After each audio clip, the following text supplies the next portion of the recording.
Puji Tuhan, saya dan Ibu Gembala, khususnya saya, sudah bisa puasa lagi, dan kemarin saya puasa bisa tuntas, itu anugerah Tuhan. Kalau sebelumnya saudara yang kekasih, itu bisa 3 kali harus makan, tetapi puji Tuhan, kemurahan Tuhan telah menolong.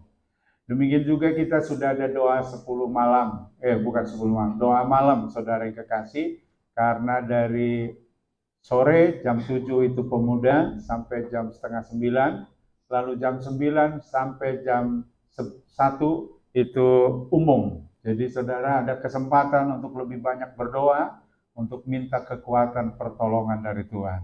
Baik, kita akan teruskan belajar khotbah kita dari kitab Filipi. Hari ini kita tiba pasal yang kedua, ayat 1 sampai 11. Yanti Papahan yang membacakannya, minta tolong. Pasal 2, ayat 1 sampai yang ke-11.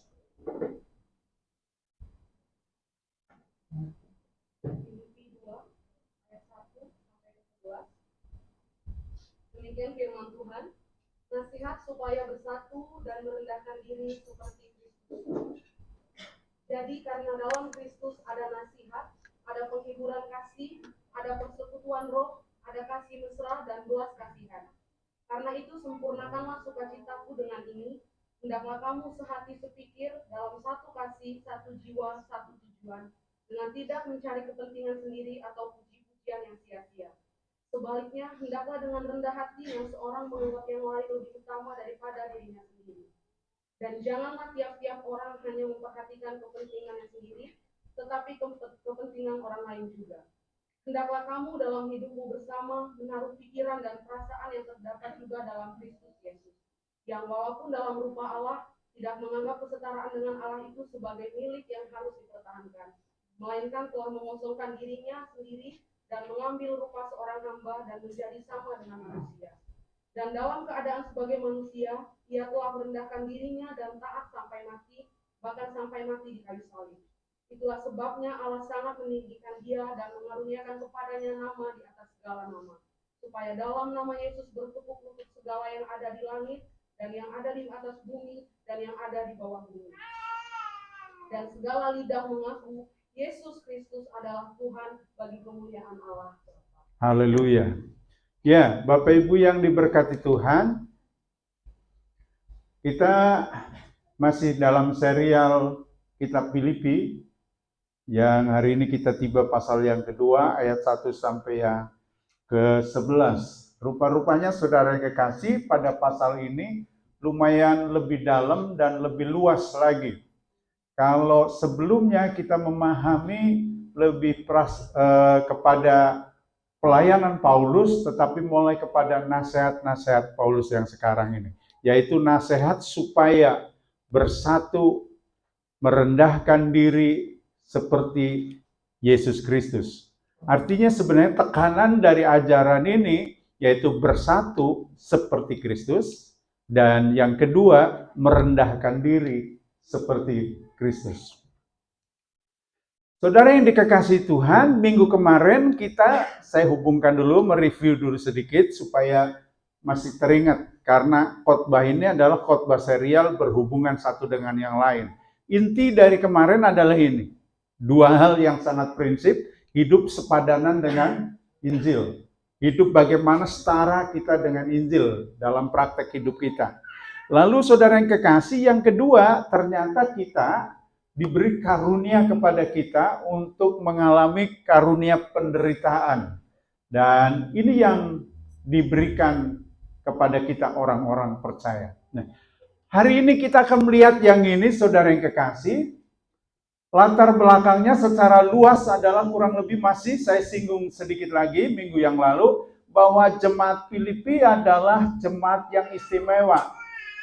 Kota Filipi adalah kota lintasan, hingga memungkinkan bahwa para perantau-perantau dari berbagai daerah, berbagai kota tinggal di daerah itu, termasuk orang-orang Yahudi, orang-orang Yunani, bahkan suku-suku yang lain. Bahkan saya mencoba meneliti, ada enggak orang-orang Asia merantau ke sana? pada era itu ternyata karena Roma adalah menjadi peradaban yang sudah maju, kemungkinan Asia, orang-orang Asia juga sudah merantau ke sana. Hanya tentu nggak ada data misalnya apalagi menyebutkan Indonesia. Belum ditemukan. Tetapi saudara yang kekasih di dalam Tuhan, karena surat ini ditulis itu kurang lebih tahun 62 Masehi, 60 atau 60 sampai 63 Masehi.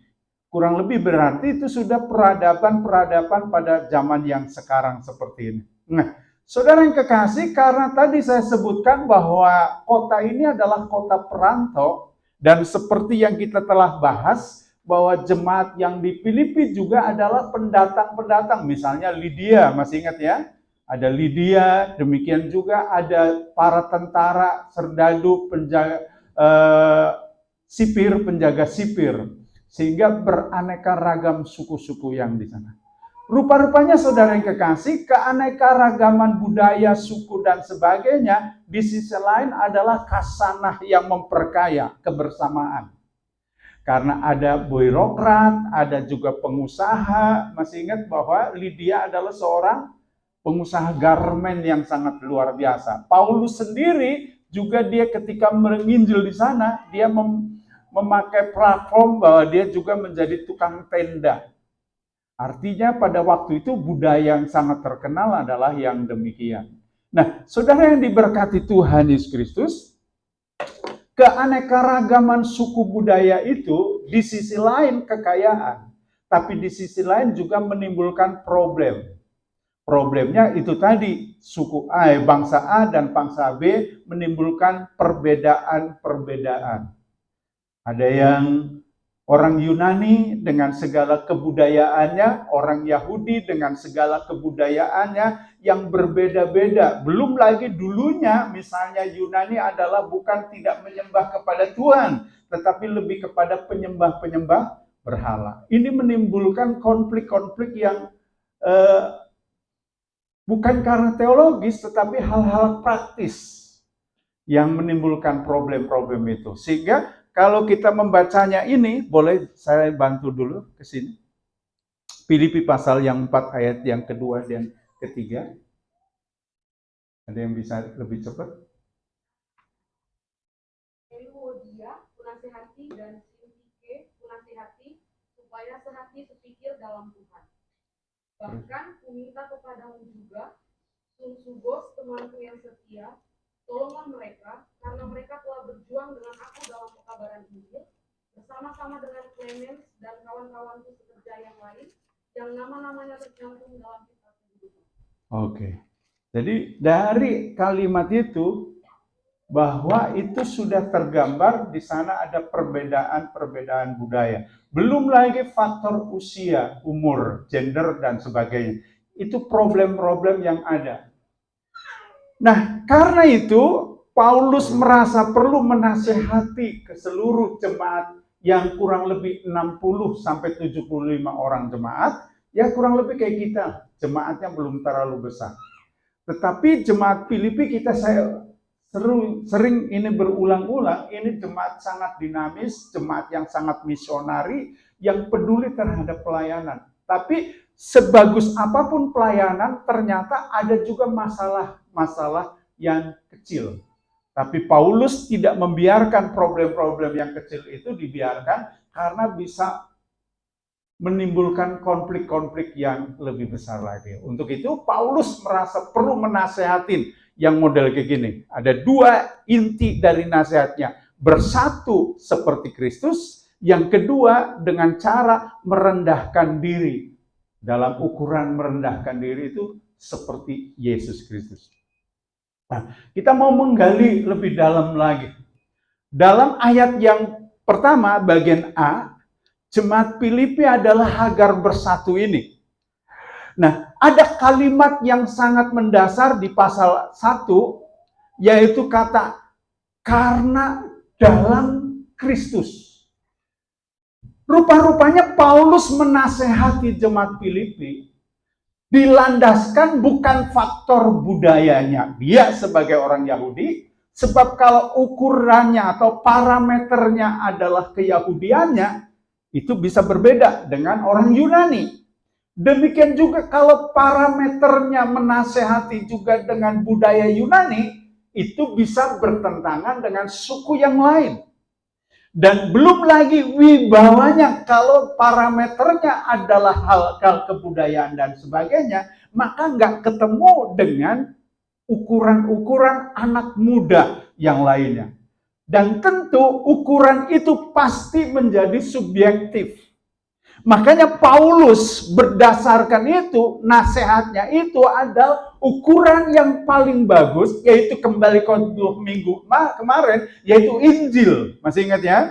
Supaya sepadanan dengan Injil, maka ketika dia menasehati juga, parameternya adalah di dalam Kristus Yesus. Atau di dalam wibawa Kristus Yesus.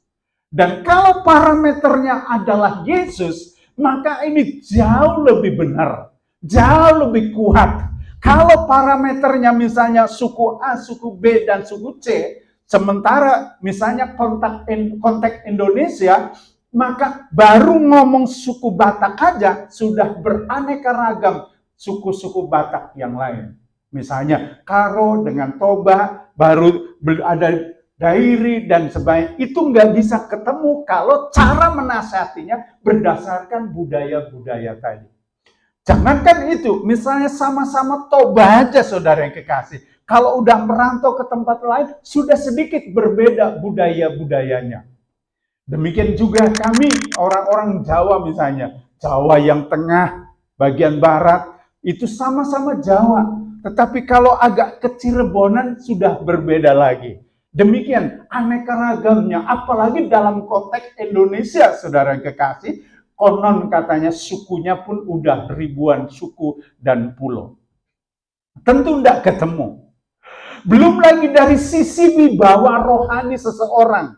Hanya nasihat inilah yang terbaik, yaitu di dalam Yesus Kristus. Dan ini adalah alasan cara Paulus menasehatinya, adalah landasannya karena nama Yesus Kristus. Nah, Bapak Ibu yang diberkati, seyogyanya bukan hanya pada zaman Paulus, zaman sekarang di mana kita hidup melayani Tuhan, di GPD Victory dan lain Kristen yang lain juga, seyogyanya dalam memberikan nasihat adalah didasarkan wibawa atau landasan di dalam nama Yesus. Kalau ini menjadi landasannya, pasti nggak subjektif. Karena itu adalah kebenaran Allah, cara menasehati seseorang. Sehingga punya parameter yang lebih absolut, yaitu adalah Kristus Yesus yang menjadi landasan kita menasehati seseorang. Karena saudara yang kekasih di dalam Tuhan, dengan jumlah jemaat yang kurang lebih seperti sekarang, itu beraneka ragam cara pemikirannya. Betul? Iya. Saya ngalami betul, kami suami istri, kalau nasihati ketemu yang A, ini iramanya mesti dangdut. Yang ini satu lagi iramanya rock and roll. Beda-beda. Belum lagi kita pernah mendengar ada istilah temperamen. Masih ingat ya? Ada 4 temperamen. Sanguin, melankolik, kolerik, flegmatik. Itu beda-beda. Itu baru dirumpunkan menjadi 4. Lah kalau ini dipecah-pecah lagi, waduh saudara yang kekasih. Yang orang Jawa, meskipun dia ngomong, monggo Pak, nggih. Nggihnya di belakangnya ada belangkonnya. Nyentol. Beda. Beda. Nah, saudara yang kekasih di dalam Tuhan Yesus Kristus, ada orang terpengaruh, belum lagi temperamen tadi dan sebagainya. Tapi ketika kita semua tahu cara landasannya, demikian juga seyogyanya ketika jemaat, kita semua menerima sebuah info, nasihat seseorang, mestinya melihatnya berdasarkan parameternya. Pasti kuat. Iya kan? Beberapa hari yang lalu, istri saya ini memang puji Tuhan. Ini kadang lebih pintar dari orang Batak. Dia bisa nasihatin orang. Suatu ketika saudara yang kasih, karena kami bangga mau punya menantu orang Batak, diantaranya Marga Gultom. Tiba-tiba saudara yang kekasih, kami suami istri saking semangatnya, ketemulah Bapak Johan yang dulu, yang sekarang udah jadi hamba Tuhan. Marga apa kamu dan sebagainya, Gultom apa dan sebagainya. Rupanya saudara yang kekasih, nggak boleh sembarangan, misalnya apalagi perempuan nanya kamu Gultomnya apa gitu. Waduh, untung dia ngomong begini, oh tante, untung karena om tante bukan Gultom, bukan orang Batak, maka dimaklumi. Itu nggak boleh sampai nama Gultom apa. Oh, padahal maksudnya pengen semakin akrab, semakin mengerti, rupa-rupanya nggak boleh. Lalu ngobrol lagi pas doa, lalu rupanya dalam budaya Batak misalnya yang kekasih, karena kami mau punya menantu orang Batak, saya tidak boleh sembarangan ngomong misalnya dengan Mak Panian. Karena dia adalah menantunya orang Marga Gultom. Oh, dalam perspektif gereja, karma udah karena kayak menantu, kayak anak bagi keluarga kami. Kami tidak mempersoalkan. Nah, itulah. Tapi kalau kita kembalinya berdasarkan Kristus Yesus, bisa ketemu? Iya, karena parameternya ini. Demikian juga ketika menerima sebuah nasihat, bukannya menasihati, sekarang si penerima penasehat, mestinya kacamatanya adalah Kristus Yesus. Betul? Jangan perasaanmu yang diandalkan, apalagi budayamu. Gak ketemu. Karena nanti ada orang yang model gaya dangdut, ada yang gaya rock, ada yang gaya dan sebagainya, akan bisa tersinggung terus-menerus. Tapi kalau parameternya melihat dari kacamata Yesus, saudara muda menasihatin orang, dinasehatin oleh orang tua, maka dia akan terima. Amin. Amin. Betul? Tapi kalau saudara yang kekasih nggak diterima, kasar kali Bapak ini cara nasihatinya. Padahal kalau melihatnya dari perspektif Injil, itu tujuannya sesuatu yang ilahi. Amin. Suatu ketika saudara yang kekasih, seringkali masalah perspektif ini seringkali menimbulkan masalah. Suatu ketika saya di Panorama nganter Ibu Gembala belanja. Biasa kalau saya belanja, saya biasanya nongkrong di tukang parkir. Ketika tukang parkir, saya duduk, baca koran, baca Facebook, dan sebagainya. Suatu ketika ada ibu-ibu saudara yang kekasih, ribut hanya gara-gara bayem. Yang satu bilang, Eda, namanya Eda pula ya saudara. Dia membanggakan karena cincinnya. Eda, berapa harga bayam ini? Bo ya baik-baik bayam. Rupanya dia pengen dilihat lebih kepada gelangnya. Lalu ya si Eda ini yang jualan, dia bilang kayak gini. Sombong kali, dia rupanya pakai sang emas juga di gigi. Segini Eda. Saudara yang kekasih di dalam, karena kesombongannya dia lebih mau membanggakan, gak peduli bayamnya apa, yang penting emasnya diperlihatkan. Lalu yang satu saudara yang kekasih dia bilang begini, Eda, ini bayam warnanya hitam. Salah Eda, ini hijau bukan hitam. Yang satu datang lagi bawa mobil, dia bilang, ini merah bayamnya bukan hijau. Bayam yang sama, yang satu melihat hijau, yang satu merah, yang satu dan lain sebagainya. Lalu ada tukang parkir yang masih anak-anak, dia ketawa-ketawa. Oi, Nang Boru, buka dulu kacamatamu. Rupa-rupanya yang satu kacamata merah, satu kacamata hijau, satu kacamata kuning. Bayam yang sama warnanya menjadi beda. Kenapa? Karena masalah kacamata. Seringkali begini, buka dulu kacamata kita, lalu kita bisa melihat objek itu dengan cara yang sama, dengan kacamata yang sama, yaitu kacamata Yesus. Amin. Supaya jangan bayemnya jadi warna hitam. Supaya jangan bayemnya jadi warna merah. Itu karena masalah perspektif matamu yang keliru. Jadi inilah kacamata yang bagus, adalah kacamata di dalam Yesus Kristus. Dan di bawah Yesus inilah cara menasehati seseorang. Yang kedua, lalu kata nasihat itu, ada kata yang berulang-ulang, yaitu kata ada.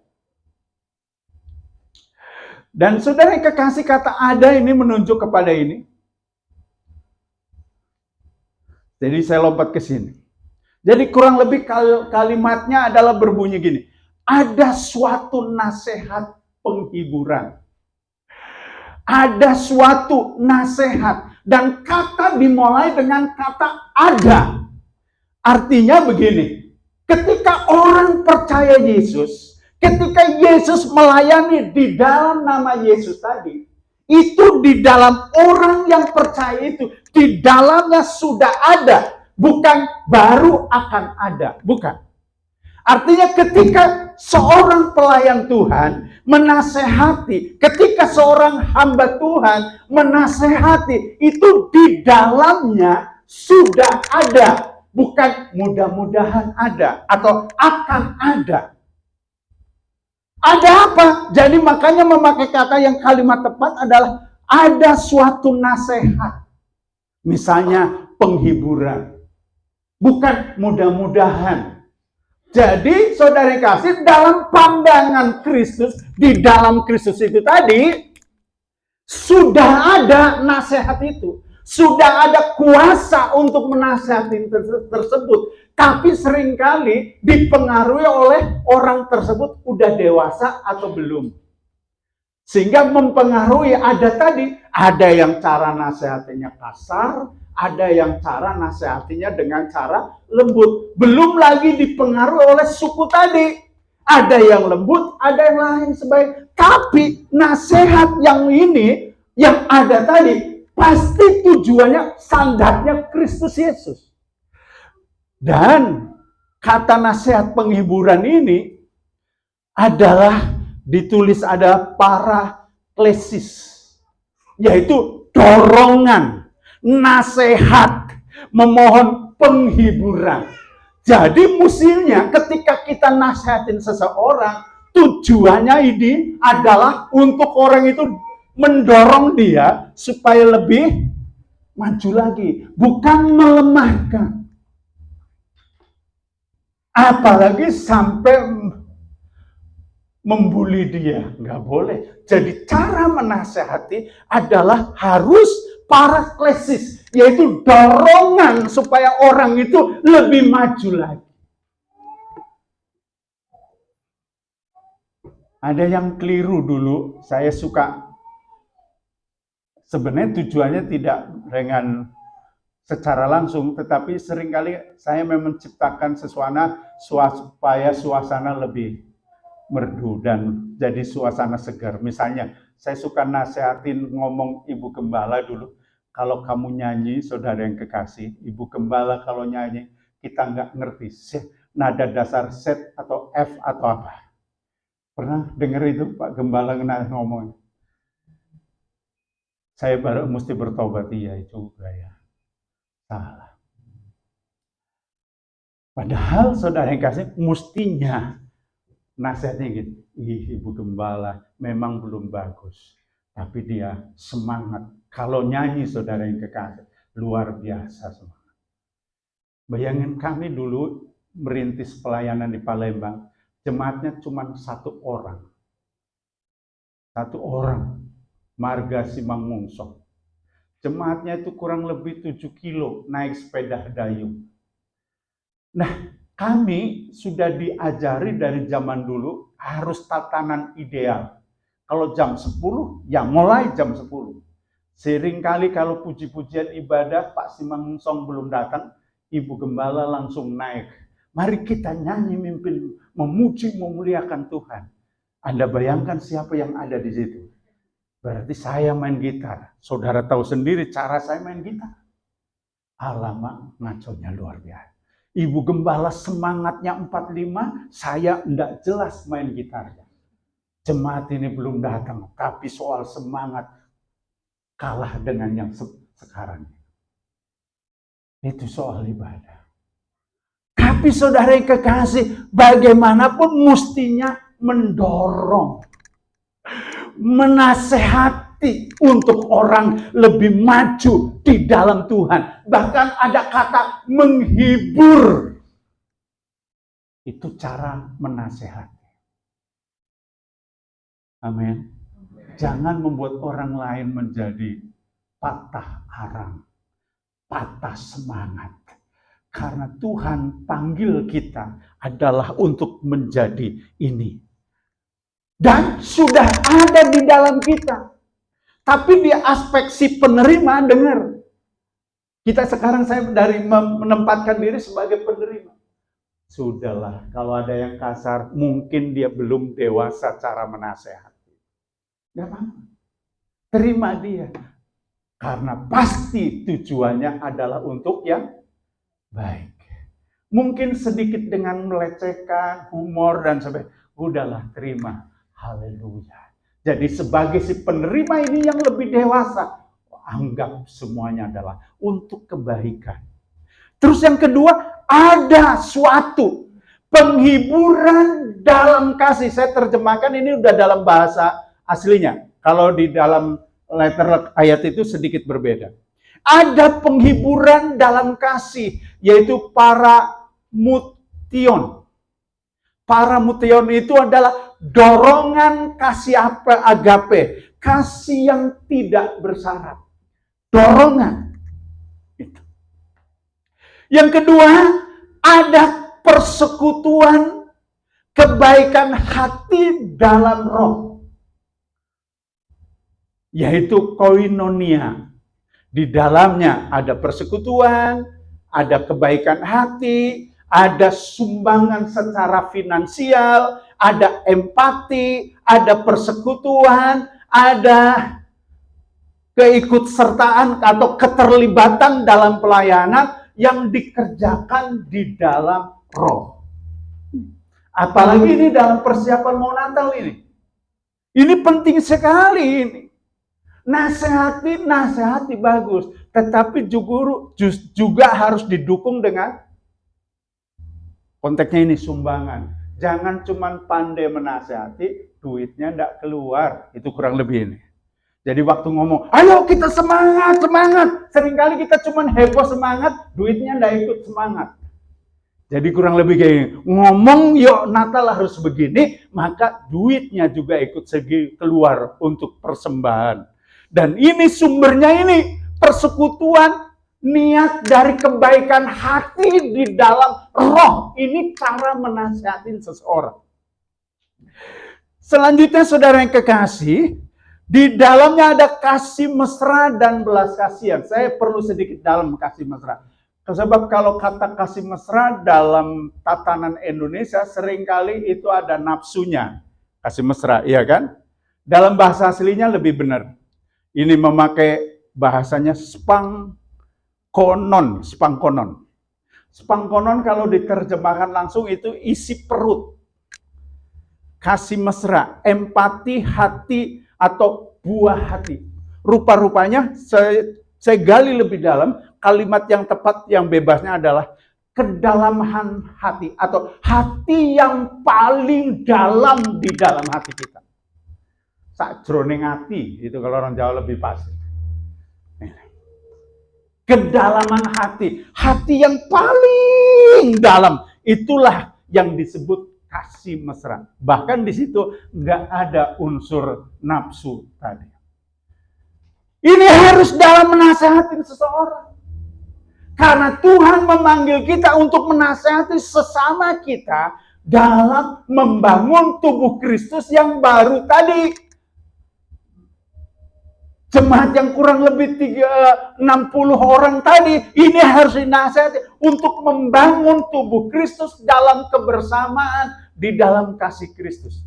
Next, yang selanjutnya. Nah, Paulus ngomong begini berikutnya pada ayat yang ini. Sempurnakanlah sukacitaku di dalam ini. Rupa-rupanya tekanan Paulus ngomong yang tadi, nasihati tadi, atau saya baca dulu, saudara yang kasih. Boleh bantu Yanti lagi ayat 1 sampai ayat yang selanjutnya, nanti saya stop.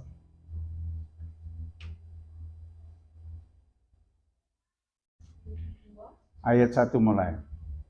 Jadi karena dalam Kristus ada nasihat, ada penghiburan kasih, ada persekutuan roh, ada kasih mesra dan belas kasihan. Terus? Karena itu sempurnakanlah sukacitaku dengan ini, hendaklah kamu sehati. Oke, cukup sampai situ. Jadi Paulus ngomong kayak gini, karena di dalam Kristus ada nasihat bla bla bla bla tadi. Selanjutnya tekanan dari nasihat ini Paulus sebenarnya di ayat yang berikutnya. Sempurnakanlah sukacitaku. Artinya sudah bagus jemaat Victory. Sudah bagus jemaat Filipi tadi. Sudah ada kasih, ada nasihat, ada sukacita, ada penghiburan dan seterusnya. Tolong dong, kurang lebih kayak gitu Paulus. Sempurnakanlah sukacitaku itu. Karena sebelumnya sebenarnya Paulus udah ngalamin sukacita melihat jemaat Filipi ini. Tapi supaya sempurna lagi, sempurnakanlah sukacitaku dengan ini. Kurang lebih itu kalimatnya. Yaitu selanjutnya, Yanti. Dengan tidak mencari kepentingan sendiri atau puji-pujian yang sia-sia. Sebaliknya hendaklah dengan rendah hati yang seorang menganggap yang lain lebih utama daripada dirinya. Oke, terima kasih. Jadi saudara yang kekasih, Paulus mau sempurnakanlah sukacitaku. Seolah-olah saudara yang kekasih, Paulus meminta sukacitanya bertambah itu untuk kepentingan dirinya sendiri. Enggak, sebenarnya tidak demikian. Dia tidak sedang berpusat pada dirinya, dia masih tetap berpusat kepada Allah. Maksudnya yang Paulus bilang, biarlah jemaat ini juga mengalami disempurnakan di dalam kehendak Allah. Karena itu sempurnakanlah. Jadi kata sempurnakan itu kurang lebih kayak gini. Melalui yang ini. Sehati sepikir, dalam satu kasih, dalam satu jiwa, dalam, mestinya ada kalimatnya selalu, di dalam kayak gitu. Di dalam satu tujuan, di dalam tidak mencari kepentingan diri sendiri dan pujian yang sia-sia. Sebaliknya ini kalimatnya, rendah hati menganggap seorang dengan yang lain. Itu yang Paulus menghendaki jemaat itu. Supaya apa? Mereka menjadi akan dinamisator yang akan menggerakkan sebuah pelayanan yang jemaat yang tadi kurang lebih 60 sampai 70-an orang ini karena ada panggilan ilahi yang luar biasa untuk menjangkau jiwa-jiwa seluruh daerah Filipi ini. Agar mereka bisa dimenangkan bagi kemuliaan Allah. Untuk itu Paulus menasihat yang gini. Yang kedua, nasihat yang kedua. Jemaat Filipi disuruh menaruh pikiran dan perasaan yang ada di dalam Kristus Yesus. Rupa-rupanya saudara yang kekasih, tekanan yang kedua adalah supaya mereka menaruh pikiran dan perasaan. Orang kalau punya pikiran bagus, tapi kalau nggak punya perasaan kasar orangnya. Punya perasaan tapi nggak punya pikiran itu gampang tersinggung. Betul? Dan Paulus menasihati dua-duanya harus ada. Pernah dengar saudara punya suamimu ibu-ibu nasihati marah kepada istri, gak punya perasaan kali. Itu cenderung biasanya pria-pria kadang dianggap gak punya perasaan.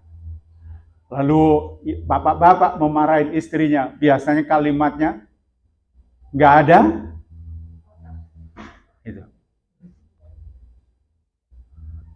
Karena logikanya seringkali nggak dipakai. Nah, saudara yang kekasih, Paulus dua-duanya menasihati kita supaya punya pikiran dan perasaan sesuai di dalam Kristus Yesus. Kembali lagi, bukan orang Yunani dan Yahudi. Pasti subjektif. Harusnya pikiran dan perasaan di dalam Kristus Yesus. Cara kita hidup bergaul di dalam Kristus Yesus. Nah, bagaimana sih cara untuk punya pikiran dan perasaan di dalam Kristus Yesus? Di dalam ayat yang ini, 5-11. Filipi 2 ayat 5-11. Tolong kembali lagi, Yanti. Hendaklah ada perintah. Terus? Menaruh pikiran dan perasaan yang terdapat juga dalam Kristus Yesus. Terus? Yang walaupun dalam rupa Allah tidak menganggap kesetaraan dengan Allah itu sebagai milik yang harus dipertahankan, melainkan telah mengosongkan dirinya sendiri dan mengambil rupa seorang hamba dan menjadi sama dengan manusia. Terus? Dan dalam keadaan sebagai manusia, ia telah merendahkan dirinya dan taat sampai mati, bahkan sampai mati di kayu salib. Terus? Itulah sebabnya Allah sangat meninggikan dia dan mengaruniakan kepadanya nama di atas segala nama. Oke, sampai situ. Jadi rupa-rupanya Paulus menasihatin jemaat itu supaya bersatu, bersekutu dalam Kristus. Paulus membuat parameter nasihat, yaitu supaya punya pikiran perasaan dalam Yesus dengan cara standar ukurannya adalah ini. Walaupun dirinya Allah, tapi tidak menganggap dirinya sebagai Allah. Ya makanya Yesus Yesus inkarnasi, bukan reinkarnasi. Yesus inkarnasi, meninggalkan kealahannya, mengambil rupa sebagai seorang manusia. Terus dalam keadaan ini dia mengosongkan dirinya untuk mengambil rupa menjadi hamba. Sudah jadi manusia, itu sudah merendahkan diri. Dia turun lagi menjadi seorang hamba, sudah menjadi hamba, turun lagi sampai mati di kayu salib. Apakah Yesus nggak bisa untuk membela diri? Bisa. Tapi ditanggalkan semuanya demi kebersamaan, keutuhan jemaat Filipi. Paulus bilang harus begini. Yesus rela melakukan ini, makanya kita boleh ada hari ini di dalam karya keselamatan Yesus Kristus. Harusnya seperti ini. Nggak menganggap diri